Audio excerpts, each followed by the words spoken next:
We all know about the three main stages of the game. That is the opening phase, the middle game phase, and the end game phase. But one of the traits that a very strong player has is the ability to defend a very passive position and basically not do anything for quite a long time. And that's something that a lot of us struggle to do, whatever level you are. Can you sit there for 20, 30 moves and basically hold a very solid position? It's something that all players have to go through at some moment. And here we see Karjakin do it to great effect against a very strong player. He's aged just 11, playing against Pavel Eljanov. I believe he was a Grandmaster at the time, with a rating of 2560. So a very serious player. And this was played in the Ukrainian Team Championships in Alushta 2001. And here we see the position where Karjakin basically has the knight and bishop against the two bishops. And white has what appears to be the active D line, like this, and it's just protected by this bishop on D6. It's very difficult to see what black can actually do himself, though, apart from just to wait patiently. And I think Eljanov reached this position as white, thinking, I think my young opponent will lash out at some moment and make a bad move. And he was probably quite surprised to see Karjakin just sit there for another 10 moves and do very little. And we're going to see that now. Rook H7. Very mature play from the 11-year-old, just to put the rook on a bad square. But he says, well, I'm defending my pawn on H6 and on F7. Show me what you're going to do, Pavel. And here we see white not really achieve anything, and black not really do anything either. And probably, white basically did not expect Karjakin to just sit here patiently. And this actually causes him to lose the thread of the game here as white. It's not even clear what white should try and do, but basically it's very difficult for him to do anything, and the onus on him was to win since he's the higher rated player. He has some potential maybe to try b4 or f4, but black is very solid here. And what happens is, after bishop d5, was he decided to try and push his c-pawn up the board like this. But that of course entails a little bit of risk, and we're going to see that now. Black took the opportunity to try and swap off the knight for the bishop, and then king e6. So the king stands very nicely here, because white has no opportunity to try and sort of go f4 and f5 and kick it away. Everything on the queen side is very well defended, but again, it's a quite passive position for black. Probably white could make a draw any time he likes in this kind of position. The problem though is also, for white, potentially, is this h-pawn. Because if we were to reach, for example, a bishop ending, where all the rooks came off, I think black's bishop on d6 could go to e7, and white has to be careful he's not going to lose that pawn on h4. So he decided to try and play actively, as you'd expect, trying to win. And again, he was surprised by the flexibility of Karjakin. Instead of playing passively, he now decides, I can give up my h-pawn, because the time is right for me to try and challenge this d-file.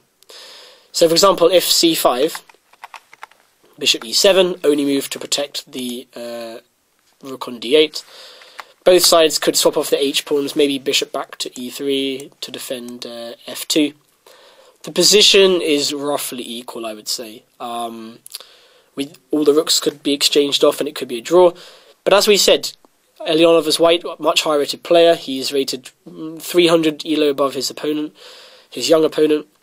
So he wants to try and play for a win here. And he decides to take the bull by the horns, and he took on h6 immediately. And this allowed Karjakin the chance to come back. So now the position gets a little bit tactical. And I'm pretty sure that Eljanov was aiming for this as white. But Karjakin keeps his cool here very well, and just diffuses all of his opponent's threats. Now, he could go bishop g5. But after something like bishop b4, or maybe even he could play f6. And then take on h4. Again, it's roughly equal position. But instead, Eljanov headed straight for the tactics, bishop g7. And the point is, after rook takes h4, this would be a blunder, because white now has the tactics he was looking for, c5. And now the pawn on e5 is going to drop. And in fact, it's going to be with mate, because after bishop e7, rook takes e5 as checkmate. So, out of nowhere, white has managed to create some play, and he felt that the pressure on his young opponent would be too much, but Karjakin just kept his cool. He just played rook h5. And I think he realised that the pawn on h4 isn't really going anywhere. You can probably try and win it at any moment. But more for white's problems is this bishop on g7, because there's a possibility the bishop could be trapped behind enemy lines. And I think this required white to try and play a rash move to try and extricate this bishop, because if black can play, for example, rook to g8, immediately now in this position he's already winning. So if c5, bishop e7, I don't think it really changes anything, because the threat of rook g8 is going to try and win the bishop. This is why Karjakin's idea of rook h5 was very strong to defend across here. So Eljanov played f4 and f6. Again, if black were to take, this would be okay, but then the bishop would be able to roam back towards c3. So he's trying to maybe even play for a win now. Maybe Karjakin realised that he had chances himself. And after the swap, again, the threat of rook g8 is going to be very difficult for white to defend against. On top of that, black is a pawn down, but he can win this pawn on h4 at any moment. So it's possible to say that Eljanov maybe pushed too hard in this position in what was an equal position, but you can't really blame him, since he felt that was the correct way to go about the position. So f4, he really has to do something about his bishop on g7. So bishop takes f4, and the rooks came off on this one. So now we reach a rook and bishop ending, where black has regained the pawn. Can we say that the position is just equal? Maybe white can still play for a win? I'm not sure. I think that these pawns are actually more dangerous for white. And the reason why is because the pawn on h4 here is actually on a dark square, which means that black is able to play moves like bishop g3 and go after it. Whereas the pawn on h5 here in red is on a light square, which means that white's bishop is unable to try and do anything about it. And it means that white's pawn is just basically weaker. And we see this actually in the game. This was the turning point in the game, where if black can bring his bishop to g3, maybe he can bring his rook from a8 to g8 and g4. He can actually play for a win in this position. So rook d5, and here was a nice little idea, because if rook g8, which appears to be a very sensible move winning the bishop, there was a trick, a very tactical trick. Bishop takes f6 and rook f5 check, and white cannot be losing this position. I mean, probably it could be a draw, but now Eljanov is a pawn up as white. So never rushing a move. Karjakin, even as an 11-year-old, taking his time and seeing this tactical trick. We know he's very good at tactics, and he just played the simple bishop e5. Now that does allow white's bishop to escape in this manner, but now Karjakin is going to really home in on this h4 pawn. He started with c6, a very good move, putting his pawns on the opposite colour of his bishop. As spoken by Philidor back in the 1700s, he said you should put the pawns on the opposite colour of your bishop so your bishop can come in and out of the pawns. So the rook had to retreat, and rook g8. And I think here it is black who is better now because of this h-pawn. And it's excellent technique even from here. You know, a strong player like Eljanov is not going to give up easily. He's going to give the toughest defence, and we're going to see how Karjakin to try and break through that defence. Rook e2, defending this pawn. Rook g4, we talked about that move already, attacking the pawn on h4. And here, again, he can take on h4, but now white will take on a5 with the bishop, so he just defended it with bishop c7. And this allowed bishop e1. So again, he hasn't really won anything as black. And now he embarks on this strategy. I just talked about putting pawns on the opposite colour of your bishop. So that now he plays c5.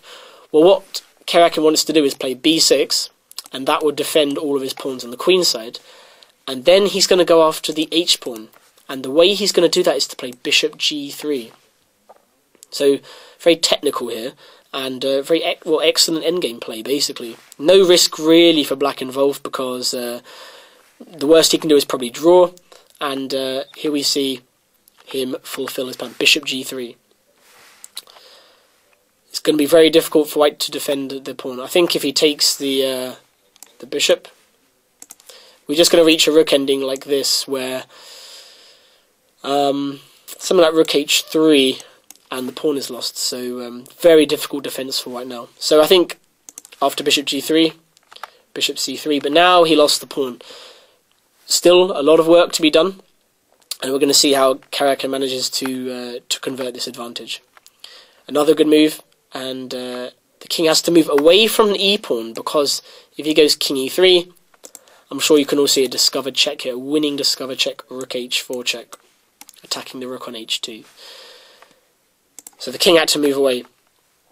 Now again, he didn't rush in this position. It's very tempting to play rook takes e4 and take on c4.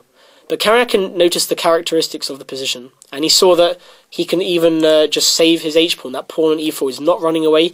Again, we talked about not rushing in the endgame. Just played h4, and now he will win the pawn on e4. A second pawn, so here we see him 2 pawns ahead, and it should be winning. Still his opponent is going to play on. Let's see how he finished the position. So we're now 3 pawns ahead. Probably Eljanov couldn't believe his surprise at how the position has turned against him. So he continues to play on bishop f4. Another good move, preventing rook b8 going after his b-pawn. So Karjakin being very careful not to make any mistakes, not to lose his advantage, because that would be very disappointing for him. And after the following moves, he even played another strong move, bishop e5. And what that does is it forces white to try and trade bishops because of the weakness of the b2 pawn. And here actually Eljanov, resigned, because if he takes on e5, black is 3 pawns up in this rook ending, and these pawns are sitting ducks. So what can we learn from that?